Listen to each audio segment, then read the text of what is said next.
Assalamualaikum warahmatullahi wabarakatuh. Untuk pertemuan pertama kali ini di mata kuliah sistem kendali, kita akan coba dengan pertama adalah memahami definisi dan prinsip sistem kendali. Yang kedua, kemudian kita akan membedakan dua jenis utama sistem kendali, yaitu open loop dan closed loop. Kemudian yang ketiga adalah bagaimana sensor, controller, dan aktuator diidentifikasi untuk apa saja di dunia industri. Kemudian yang terakhir adalah memahami penerapan otomasi di dunia nyata, khususnya di dunia pabrik. Yang pertama akan kita bahas adalah bagaimana atau apa pengertian dari sistem kendali. Kita akan bahas sistem kendali yang digunakan atau yang ada pada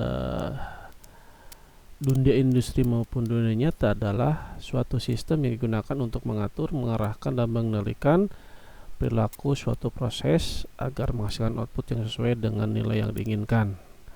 Dimana nilai yang diinginkan itu lebih kita kenal atau lebih kita biasanya dipahami atau biasanya disebut dengan set point. Kemudian bahwa yang harus kita pahami di sistem kendali ini adalah bagaimana otomasi modern ini dan mesin-mesin industri ini bekerja secara konsisten dan andal, dimana apa yang nanti digunakan untuk mengatur suhu ruangan tetap stabil sesuai dengan set point, dimana kalau misalkan kita mempunyai AC di rumah, ya, pendingin ruangan di rumah, itu biasanya ditetapkan suhu set point yang nyaman dengan kita ada di dalamnya. Biasanya ada yang nyaman di 21 derajat, ada yang nyaman di 19 derajat, ataupun ada juga yang nyaman di 25 derajat. Tergantung dari set point tadi, set point yang diberikan atau diinputkan oleh manusia sebagai user. Kemudian yang kedua atau selanjutnya adalah bagaimana di sistem kendali ini, salah satu contohnya ada di pengisian botol secara otomatis. Bagaimana kalau misalkan kita coba sebutnya botol air minuman, ya, yang biasa dikemasan di 450 ml, bagaimana memastikan volume air yang dimasukkan ke dalam suatu botol itu konsisten di 450 ml. Selain dari bagaimana isiannya yang tepat, juga bagaimana masukkan di konveyor, bagaimana si palep atau si corong air itu masuk ke botol air minuman itu sendiri. Sehingga ada beberapa sistem kendali yang masing-masing sangat berperan aktif atau sangat berperan sebagai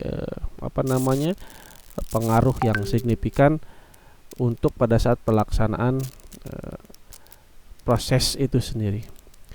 Nah, berkaitan dengan konveyor produksi, itu berkaitan dengan tadi bagaimana secara otomatis mesin pengisian air di dalam kemasan itu secara otomatis itu tepat dan menyalurkan proses-proses yang tadi misalkan dari awalnya botolnya dicuci, botolnya diisi, botolnya ditutup, itu adalah bagaimana si konveyor itu diatur kecepatan produksi agar selaras dengan kapasitas proses. Yang kedua adalah bagaimana kita bisa mengetahui sistem kendali itu dalam dunia nyata itu biasanya terbagi dari dua tipe sistem kendali. Yang pertama sistem kendali terbuka atau open loop. Yang kedua adalah sistem kendali closed loop. Kita bahas dulu di open loop, ya. Bagaimana open loop ini, sistem kendali yang open loop ini identik dengan tanpa menggunakan feedback atau umpan balik, sehingga si perintah ini hanya dilakukan sekali jalan. Artinya jika ada koreksi tidak persamaan, itu tidak diumpan balikan atau menjadi feedback ke proses atau set point yang disampaikan. Dimana dalam dalam sistem kendali terbuka ini mempunyai kelebihan atau mempunyai satu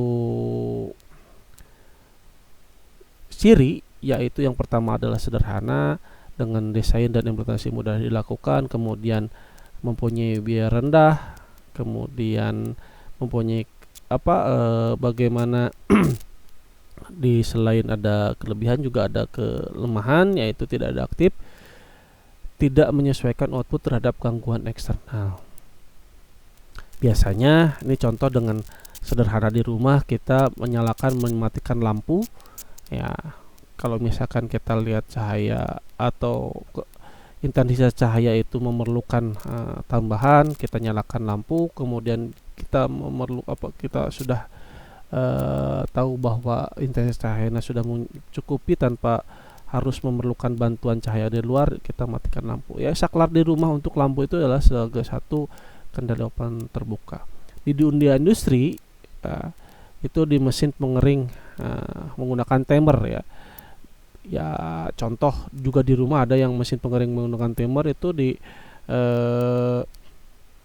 mesin cuci 2 tabung, di mana kita setelah mencuci dipengeringkan ke tabung yang pengering, kita atur timernya sehingga timer itu, si pengering itu bekerja di set point atau di perintah saat timernya ditentukan. Pada saat setelah selesai timernya berhenti, mesinnya juga berhenti.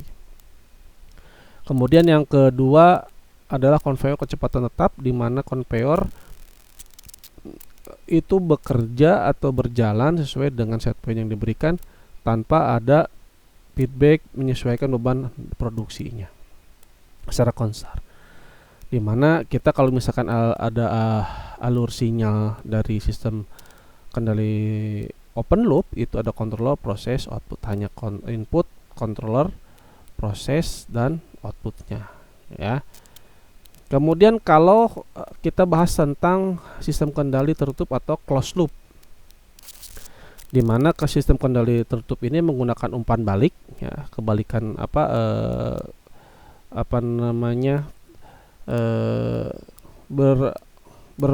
berbanding terbalik dengan yang open loop tadi. Kalau open loop itu tidak ada feedback, kalau closed loop itu ada feedback, di mana untuk mengkoreksi atau bagaimana jika ada error, jika ada perubahan dari output ya, itu dijadikan umpan balik, sehingga bagaimana si set point dan controller ini terus bekerja, terus beradaptasi dengan keadaan di luar set point, sehingga manusia hanya membutuhkan tidak perlu mengkoreksi adanya perubahan, adanya disturban atau adanya gangguan. Hanya satu kali memasukkan set point dari si controller secara otomatis melakukan koreksi jika ada gangguan atau disturban dari luar ya. Kelemahannya, jika kalau tadi ada sederhana, untuk kelemahan closed loop ini ya rumit ya, yang pasti gitu. Kemudian harganya murah, untuk closed loop ini harganya juga cukup mahal ya. Tetapi selain dari kelemahan yang tadi, ada kelebihannya. Yang pertama akurat ya, karena outputnya selalu dikoreksi sesuai dengan keadaan output yang nyata ya. Kemudian adaptif ya, mampu merespon gangguan dan perubahan kondisi. Kemudian yang terakhir adalah sebagai keuntungannya adalah menjaga kestabilan dari proses jangka panjang. Jadi kalau misalkan manusia itu punya kelemahan, ada nantinya capek, ada jenuh dan sebagainya, dengan closed loop ini Ya, si controller ini stabilnya tetap sampai eh, ya kalau misalkan tidak dirubah set pointnya, dia stabil dengan proses yang set point yang ditentukan ya. Kembali juga di contoh industri untuk kontrol suhu open ya, di mana sensor suhu memberi feedback agar pemanas menyala dan mati sesuai dengan set point. Yang sederhana di rumah itu, kalau kalian punya setrikaan, itu ada beberapa set point untuk jenis kain ya. Dia mati dan nyala sesuai dengan set point yang diberikan. Misalkan kain wol itu beda dengan bagaimana set point dengan kain katun dan sebagainya. Yang selanjutnya adalah kendali level tangki, di mana sensor level mengatur pompa untuk menjaga volume cairan tetap stabil. Di rumah juga ada yang namanya, kalau misalkan kita pakai toren ya, penampungan air, kemudian menggunakan floating atau pelampung ya. Di level berapa dia pompanya nyala dan di level berapa pompanya mati. Secara otomatis terus-terusan bagaimana dia set point untuk merunningkan atau menyalakan pompa, dan bagaimana di level berapa untuk mematikan pompa. Yang selanjutnya juga ada kendali kecepatan motor, di mana encoder sensor sebagai kecepatan memberi data kecepatan aktual untuk koreksi di conveyor secara berkelanjutan, sehingga bagaimana kita bisa memantau atau bisa menyesuaikan kecepatan conveyor itu tergantung dari si proses selanjutnya yang memerlukan kecepatan yang stabil, menyesuaikan dengan apakah proses selanjutnya memerlukan kecepatan yang tinggi atau proses selanjutnya memerlukan kecepatan yang lambat ya. Dimana alur sinyalnya, yang kalau dari tadi closed loop hanya sensor kemudian controller atau proses output. Nah, di alur sinyal di closed loop ini ada input controller, ada proses, ada output, kemudian feedback sensor ke controller kembali. Sehingga perbedaannya hanya tadi signifikan dari feedback ya, feedback atau umpan balik dari output ke controller. Nah, ini ada perbandingan tabelnya, bagaimana perbandingan antara open loop dan closed loop dari aspek feedback, akurasi, kemudian kemampuan koreksi, ada kompleksitas, ada biaya, ada contoh industri. Ya, tadi timer mesin pengering, kemudian ada suhu open otomatis, kemudian kemampuan koreksinya tidak mampu koreksi mandiri dan mampu koreksi otomatis. Nanti dipelajari dan ditelaah secara lebih mendalam. Ya, tapi ada secara lebih sederhana juga open loop apakah bisa digunakan? Bisa, jika prosesnya sederhana, gangguan minimal dan akurasi tinggi tidak kritis. Nah, pada saat mana, kondisi mana closed loop itu digunakan? Jika proses memerlukan akurasi tinggi, gangguan variabelnya cukup banyak, atau kondisinya berubah-ubah. Jadi di saat mana open loop digunakan, di saat mana closed loop digunakan. Ya, yang selanjutnya adalah dari sistem kendali itu kita harus pahami atau mengetahui komponen-komponen. Yang pertama adalah sensor, di mana sensor ini adalah ujung dari awal mula dari sebuah sistem kendali, di mana sensor ini berperan adalah sebagai perangkat yang mengukur kondisi dari dunia nyata dan mengubah menjadi sinyal listrik agar dapat diproses oleh controller. Nah, jadi artinya sensor ini harus dikondisikan, harus disesuaikan dengan controllernya, sehingga antara sensor dan controller itu bisa berkomunikasi dan bisa berhubung satu sama lain. Dimana ada beberapa contoh sensor yang digunakan dalam dunia industri dan sehari-hari. Yang pertama ada sensor suhu, di mana sensor suhu ini ada thermocouple, ya, ada RTD. Untuk pelebuhan logam yang biasanya menggunakan temperatur yang lebih tinggi, itu bisa menggunakan thermocouple yang bisa lebih dari 1000 derajat. Temperatur sensor RTD itu maksimal biasanya digunakan sampai 250 derajat. Kemudian ada sensor tekanan, bagaimana bisa memantau tekanan fluida pada pipa, tangki, dan sistem pneumatik di industri. Yang selanjutnya adalah sensor level, di mana mengukur ketinggian cairan dalam tangki, penyimpanan bahan baku, dan produk jadi. Yang selanjutnya juga ada encoder, ya, di mana encoder ini mengukur kecepatan dari sebuah putaran, ya, baik motor, konveyor, atau dan lengan lobot itu secara lebih spesifik. Yang kedua adalah komponen controller, di mana controller ini adalah otaknya atau pengendali dari sistem kendali itu sendiri. Di mana setelah tadi sensor membaca sensor besaran nyatanya diproses, kemudian dilanjutkan ke controller sehingga bisa membandingkan antara besaran yang ada di dunia nyatanya dengan set point yang diinginkan. Kenapa saya bilang tadi set pointnya disesuaikan dengan nyata? Ya tadi ada sensor temperatur, ada level, itu tergantung kepada besaran yang ingin kita gunakan. Jangan sampai kita akan mengukur tekanan tetapi yang dipakai ada sensornya sensor kecepatan, itu kan gak nyambung. Jadi kalau kita misalkan ingin mengukur kecepatan, yang sensor kecepatan diselaraskan dengan apa sistem kendali yang ingin kita kendalikan.